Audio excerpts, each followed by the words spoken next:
Father, and the Son, and the Holy Ghost, amen.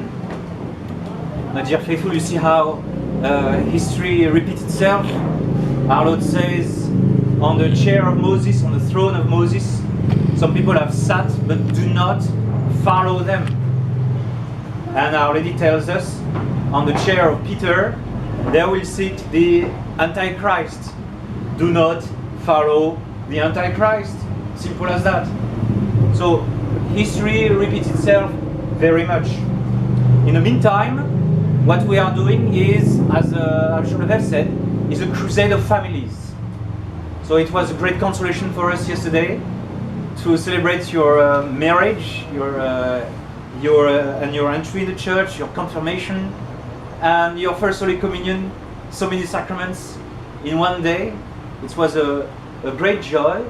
And there are more marriages down the line. I can see on the horizon more marriages down the line. And it's very necessary. You families are the support of the altar. And we must not repeat our past mistakes.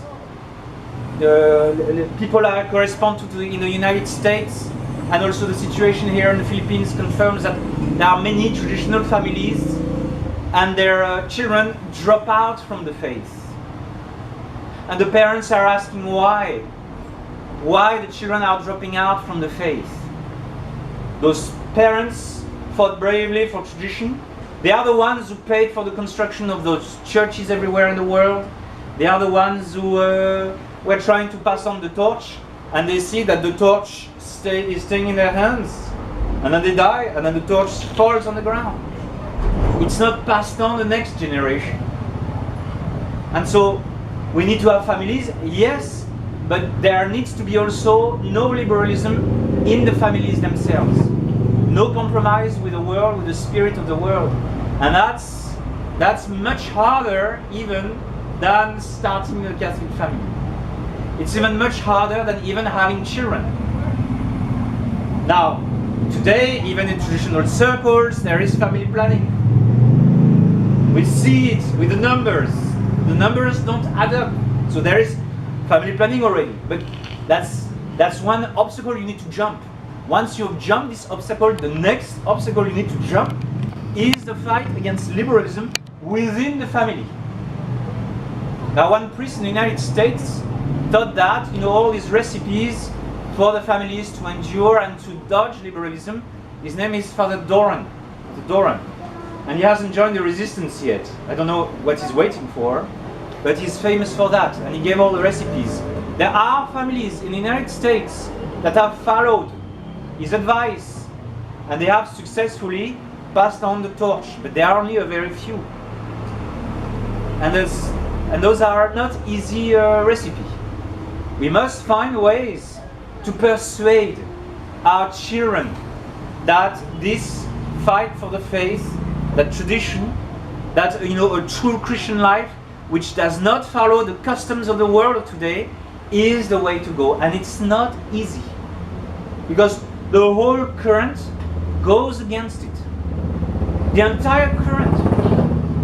There is only the voice of mommy and daddy and the voice of father who pass by, once in a blue moon. There is only these things that are, using their oars against the current. And it's not easy. It's a very hard fight. And so we see a heavy attrition even in the world of tradition. Let us hope that in a microcosm of the resistance, we won't see too much of that attrition, that cutting down of our ranks, because it's a killer. It's a killer, it's just as dangerous as Vatican II itself. If there was not Council of Vatican II, it's possible that there would be a big attrition in the families because of the modern world, even without the Council of Vatican II. Because we see that in many places that the traditional Mass is not enough to keep people away from liberalism. That's a fact. Let us acknowledge at least the starting point. I think I won't have wasted my time today if at least we acknowledge the fact that the traditional Mass and the traditional sacraments is not enough to keep the soul of our children safe. That's not enough. We must look beyond. There are other things that have to be done so that we can pass on the torch. And I believe beyond the do's and don'ts, I believe that what really makes the education of children successful in the soul of the parents and then in the souls of the children or in the souls of the priest who is teaching is the love of Jesus crucified. Now those families that have had trials and difficulties, I always see those are the families that pass on the torch. Families that have experienced tribulations, like in the joyful mysteries of the life of our Lord, the tribulations of the Holy Family. What we see in the story of the Holy Family, that they left their home, they went to Bethlehem, and they were not able to return home. So they left the furniture, they left the business, they left the properties that they had behind. And they had to run as refugees in Egypt. That's one of the tribulations of the Holy Family, or the loss of the child Jesus in the temple and the finding of him. That's the joyful mysteries. So there has to be the cross. That's why our religion, in our religion, the source of power is the Blessed Virgin Mary and the cross. That's why before Mass we recite the Rosary, and then we say the Salve Regina, the prayer of the Rosary, the prayer to Saint Michael, and the invocation.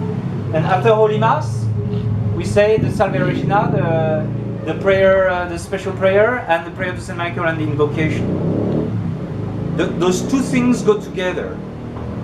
I am spreading two things: the devotion to the Holy Mass, the devotion to the cross, and the devotion to the Blessed Virgin Mary. These two things go together, have to go together.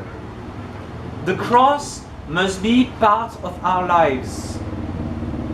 Our lives need to have difficulties, tribulations, and God is sending those crosses. And those crosses are necessary. We cannot do without those crosses, those difficulties, sometimes those tears. The main reason why I forbid family planning in all its species, the main reason why I do that, it's in order not to evacuate the cross of our Lord Jesus Christ, so that we may trample the world under our feet. That's the main reason. We have to have tribulations, because there is no other way to take out the rot which is within our hearts. There is no other way. There has to be the myrrh, gold, myrrh, and incense. These are the three gifts. The myrrh, it's a spice that is used for burial, because it's a spice that smells very good. And Our Lady, the mystical spouse, calls her groom, my spouse is like a bundle of myrrh. So myrrh has this property, and it's used for burial because it stops corruption. It prevents corruption. That's why when people were buried, you would bring lots of myrrh. Mary Magdalene brings lots of myrrh, and she pours that myrrh on the feet of Our Lady, of our Lord. And it's a big waste of money, says Judas. Lots of money has been spent, because it's a very rare and it's a very precious spice, ointment, that I have never smelled.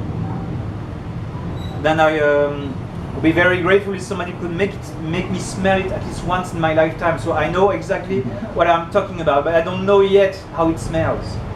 But it prevents the rot. And what we sense clearly in the world out there, it's rotten and it's rotting. There is a rot, there is a pervading rot, which is more effective to bring souls to hell than even communist China. You understand? And so there has to have the love of the cross, and that love must be passed on to the soul of our children. The sons of sacrifice. This is what our children have said. Parents, mothers, fathers must teach the sons of sacrifice to their children. If not, there is no priestly spirit in the soul of the children. All of us need to have a priestly spirit. St. Paul says in Romans, all of you, you must offer your sacrifice, your reasonable sacrifice. Rationabile obsequium vestrum. All of you have an altar within your heart on which you have to offer all your crosses, all your sacrifice. Like for you, you're going to go back to the multi-cube and you're going to face the Cebu traffic under the sun. That's one cross. You are coming from the other end of the world, and it takes you forever and ever to come here to have the Mass. I know that because I was exhausted by the time I got here. Now that's a cross. That's one of the many crosses that you have. Do not run away from these crosses. Embrace them. Teach your children how to embrace, how to love them. Without the cross, there is no victory whatsoever.